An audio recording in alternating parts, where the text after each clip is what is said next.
Hi guys, White Witch 110 here. By request, I'm going to be reading the fourth in my cabin series. And as some of you know, this is in regards to Abigail and Scott. Let's see what's happening. Her heart was still connected to everything that was him. They had both aged, but she didn't give a damn. She loved him all the more. All she wanted at this moment was to feel his caress. His face was weathered and his hair white, but the man was hers. Through it all, he was hers. The divorce, the women, she still yearned for him. His voice hadn't faltered with age. It was still robust, still seductive. Abigail's life was a massive void without him. She had been going through her days like a robot, her brain programmed to task. A montage of his videos played. She had memories for each phase of their relationship. The young man, the middle-aged man, the man he is now. Abigail had moved from the cabin. It had been a difficult, painful decision. Too many memories, and Scott was staying at the apartment above the garage. Scott sat many nights with bourbon in hand, staring out at the window to a dark cabin. He had his own memories, and they weren't all good. He thought back to all the negative he had brought to her life. Then he just as quickly remembered all the positive she had brought to his. Time and again they tore each other apart. Him more than her. Scott, being older, should have handled the situations in the relationship better, though they were both to blame. He couldn't tear himself away from the window. Scott was alone. His marriage to Sally had been a huge mistake. He couldn't give her the life she wanted. Funny, he sounded like Abigail's father in regards to her mother. Abigail had only ever wanted him. She never asked for anything. Maybe he had always been waiting for it. Mistakes had cost them precious time. They could have been celebrating 30 years together. Instead, they were apart. Performing is his life. The audience, his adrenaline. There is no better high for him. Scott swirled the bourbon in his glass before pouring it down the drain. This was a road he had no intention of repeating. He wanted at this moment, all he wanted, was Abigail in his arms. The smell of her hair, the smooth touch of her skin, that silly laugh of hers, that breath of fresh air. Lost in his thoughts, he put on his coat, making his way to the gazebo. Pulling her blanket from the storage in the bench, he took it with him down to the dock. He spread it out and sat down. He pictured Abby walking up behind him, her sweet voice asking if he was all right. She would sit beside him, resting her head on his shoulder. She would remind him how much she loved him. But that's not going to happen, he told himself. He made his way back to the apartment. Scott laughed, realizing he had brought the old flannel blanket with him. He folded it and placed it on the back of his sofa. For hours, Scott lay staring at the ceiling. Time clicked by. Sleep continued to evade him. Where is my Abigail? He put out to the universe. Not with you, was the reply. Abigail slept somewhat well. Working from home was a blessing. The drive into the city gave her constant anxiety. She had never felt more lost. It was 7 a.m, time to begin her day. Abigail grabbed her coffee and made toast. Sitting at her small table in her tiny house, she gazed out the window. Before long, There would be a cover of white over everything. Abigail began thinking of the men who had come through her life since Scott. Even though she had never mentioned his name, he was ever present. Truth was, she sabotaged every date. There was only one relationship that meant anything to her. Scott sat at the bar a couple of hours before his gig. "You think she's coming tonight?" Dan, the owner, asked. He was a longtime friend. He had seen the pain of separation grow each of them, but he knew better than to meddle in their business. No. Scott downed the remainder of his rum and coke. He didn't bother to scan the room for her. Sitting alone in his dressing room, his only thoughts were of her. She was everywhere. The place was alive with memories. Looking at the calendar, he realized why. It was her birthday. The last birthday they spent together, he gifted her with a ruby heart necklace. Scott touched his hand to his chest. He now wore it on his chain. "She's never been out of my life. She's always here." The frustration rose. "You okay, Scott?" his manager asked, entering the room. "Yes," he answered sharply. Scott turned to the mirror, gazing at the man looking back. "Let's get this done." He pushed away from the table. He looked back at Joe. "After tonight, nothing more. I need time." "You've taken a lot of time." "You seem to forget this is my life." He walked away. After the first couple of songs, Scott's temper began to fade. The speed of his anger slowed. Abigail was in his lyrics. He wasn't feeling his performance. It was a struggle. At break, he spoke to Dan. "I'm going to shorten the next set. Just call it a night. Go tell her happy birthday. Give her my love." Scott smiled. "Sure thing." Abby sat staring at the fireplace channel. It wasn't the same as the real one at the cabin. A knock on her door broke her concentration. "Nicole! Brad!" Her cousin had come with cake in hand to celebrate. "Aren't you going to invite us in?" Nicole asked. "I would, but to be honest, I'd rather be alone." "Are you okay?" "I'm fine. I'd just rather spend my birthday alone. I hope you don't mind." "All right, but call me tomorrow." Abigail promised she would. She thanked her for the cake and closed her door.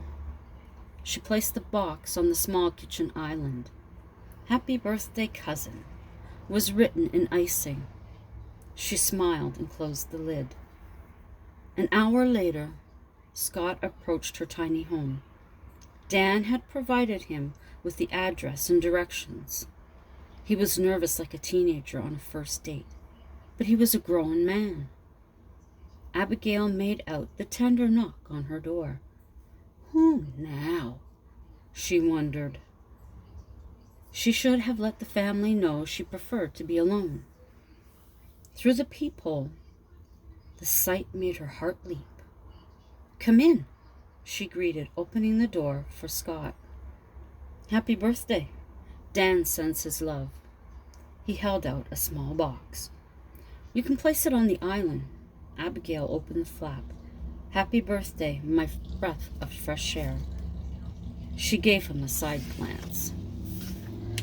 "Would you like a piece of cake?" she asked. "Sure, you know me and cake." Without a thought, Scott walked over to a cupboard and took out 2 plates. "How did you know?" Abigail asked, taking out 2 forks and a knife. "I know you," he smiled. "Thought you were at the bar tonight," she said, placing a slice of cake on his plate. Scott took a seat in an overstuffed chair. "I just couldn't get into it." "That's not like you." "Was tonight. I told Joe I'm taking time off," he informed her. To fill the awkward silence, Abigail turned on the stereo. Scott's voice came through the speakers. She was embarrassed. I was listening earlier. You still listen to that pompous ass? Yes, from time to time. I love his music. Very heartfelt. Her cheeks flared red. Realizing she was uncomfortable, he changed subject. Nice place. Thank you. I miss the cabin, but this is better for me. Is anyone living at the cabin? Not yet. It's strange seeing it all dark. I suppose so, Abigail agreed. She felt that pull. I should get going. Thanks for inviting me in, Scott said, taking his plate to the sink. We are old friends. She made no mention of anything else. On his way home, he recalled a line from a poem she once wrote. Why can't you emerge from the grooves in your records and console me like their words do? Had she been thinking this earlier today? The following morning, Nicole's phone rang. Abigail, how are things this morning? Fine. I told you I just wanted to be alone. She knew her cousin's silence. No one came over. No one stayed over. All right. I just wanted to be sure you were okay. Maybe we can get together soon. Abigail agreed. Scott was waking up. It was the best sleep he had had in a while. As was his habit, he made his way to the window. He was surprised to catch the back of a woman resembling Abigail. He quickly dressed and made his way over to the cabin. He knocked on the door before going in. Abigail! The figure turned. It wasn't her. Hello, she smiled. I'm sorry, I thought you were someone else. Scott began to walk out. Would you like a cup of coffee or tea? No, thank you, I'm fine. I live above the garage. I know, you're Scott Wilson. I have all your music. A fan. Living within reach. This could be a problem. Well, thank you for your patronage. I hate to cut this short, but I have a meeting in 10 minutes. How lame was that excuse? Back in the apartment, he called Abigail. Did you know someone was moving into the cabin? No. Who is it? She inquired. I don't know. I thought it was you, so I walked in. Oh, that must have been interesting, she giggled. Yeah, she's a fan. He didn't sound impressed. Well, I'm glad someone is there. It shouldn't stay empty. A woman within reach. How convenient. And she's a fan to boot. Hours later, Abigail sat with Nicole, who had come for a visit. I was listening to Scott's songs today. Why, Abby? Nicole asked. I just felt like it. But I came to a realization. What was that? That his songs have nothing to do with me. What are you talking about? Nicole was confused. Of course they do. She chastised her. No, I sat listening, actually listening. Those words are for someone else. Someone who knew him back then, before fame. They were for Brenda or Sally. But he said they were for you. Nicole felt that old temper rise. She grabbed her purse and rushed out the door. Abigail made no attempt to stop her. Pulling into the recording studio parking lot, Nicole was fuming. The young receptionist greeted her. Hello, can I help you? I want to speak with Scott Wilson, she demanded. I'm sorry, but he's in session right now. I don't care. Tell him Nicole needs to speak with him. She paced, waiting for the girl to return. Knocking first, the girl stepped inside. Mr. Wilson, there's a Nicole in the lobby demanding to speak with you. I tried to explain, but she wouldn't listen. Thanks, Tori. You can send her through. Joe spoke up. That family is a pain in my ass. We'll never get anything done. Nicole entered the room. I need to speak with you in private. Her expression was stern. Sure, this way. He took her into a smaller room. Don't be long, we have music to make here, Joe shouted after them. What's up? Scott asked. Abigail is under the impression that all your songs were written about someone else. You said they were written for her. Where did that come from? He asked. I don't know. All she said was she was listening to them and realized they had nothing to do with her. Some don't, Scott admitted. You disgust me. Nicole stormed out. Realizing he needed to set things straight, he went back into the studio for his keys. Where are you going? Joe asked. To see Abigail. This is important. It's always important when it comes to her. I really thought she was going to be a positive influence, but I see she isn't. I was so terribly wrong. Drop the dramatics. Scott continued out the door. He hastily climbed out of his car when he arrived. He loudly knocked on her door. As Abigail answered, Scott pushed his way in. Nicole came to see me. What is this all about? I was listening to your songs, and that's how I felt, she simply said. Of course some aren't for you. I had another life before you. I know that. I'm not stupid. Abigail was offended. Then why? He wanted to know. Because even the ones you claim were from me, I don't feel like it, she said. I give up. I don't know where I stand with you. You're all over the place. Well, I'm sorry. Maybe if you could keep your lies straight, I wouldn't be. The words came out before she had time to think. Every time we have a chance, we blow it.